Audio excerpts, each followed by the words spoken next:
Hey guys, so I'm going to show you, hopefully this is not going to be too long of a video. This is the mini happy planner that I ordered, and I already kind of disassembled it, but I chose this cover because I liked the inserts the best. I liked the style of it, and I'll set that aside.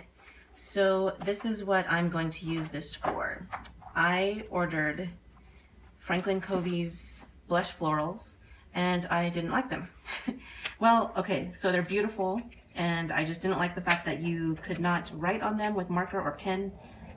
Everything showed through, even just their own printing from the other side of the sheet showed through. So I quickly decided to destash those, and somebody else got a pretty good deal because I didn't want them after all. So I wanted to still figure out a way to use my Aurora, and I figured out that Happy Planner, the mini Happy Planner inserts are very close to the same size as Franklin Covey. So I've already pre-measured, and I've figured out that as long as I cut off this perforation, I'm good, pretty much good to go. Inside the pages, there are some really cute little patterns, and I'm kind of bummed that I'm going to lose those, but it's not that big of a deal to have inserts that are really good paper quality, and I can write with pen, I can write with my Tombos, I can write with a felt pen, and nothing shows through. So, oh, I wanted to show you here on these pages, it's kind of perfect too that when I cut on this line, I'm pretty much almost coming exactly close to the standard size, which wasn't even a big deal to me. I'm trying to get the exact size, but I'm gonna get there anyway, so it's kind of perfect. So I'm just going to show you real quick. I'm not going to make you watch me do the whole thing, but I've got my giant cutter here, and I'm just going to pretty much go through the entire thing, cutting exactly up to that notch that's there. And since I measured with the calendar page, I'm going to do those later, but like I told you, I'm just cutting up to this line, slicing that off. So I'll do these for you so you can see what I'm talking about. So actually, I'll leave this one out for now, so I can use that line as a guideline when I get to that stack. So first, I'm cutting off that notch completely.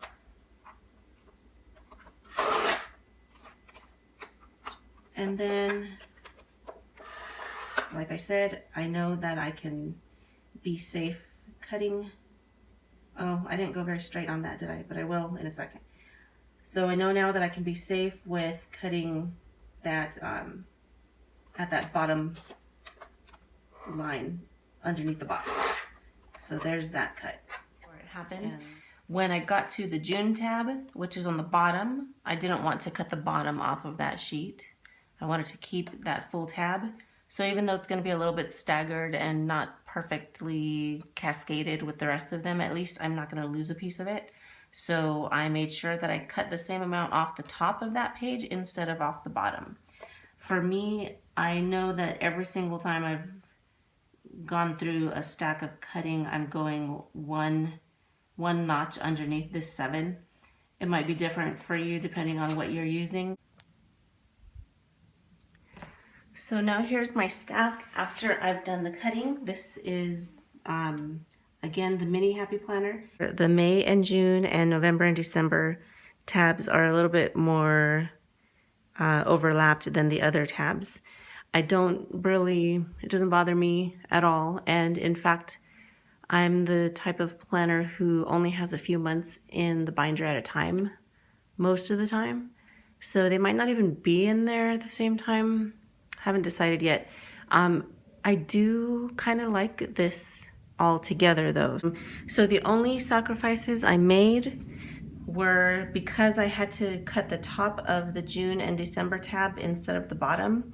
I did come pretty close to the label on June, not bad, and I cut a little bit off on accident of December.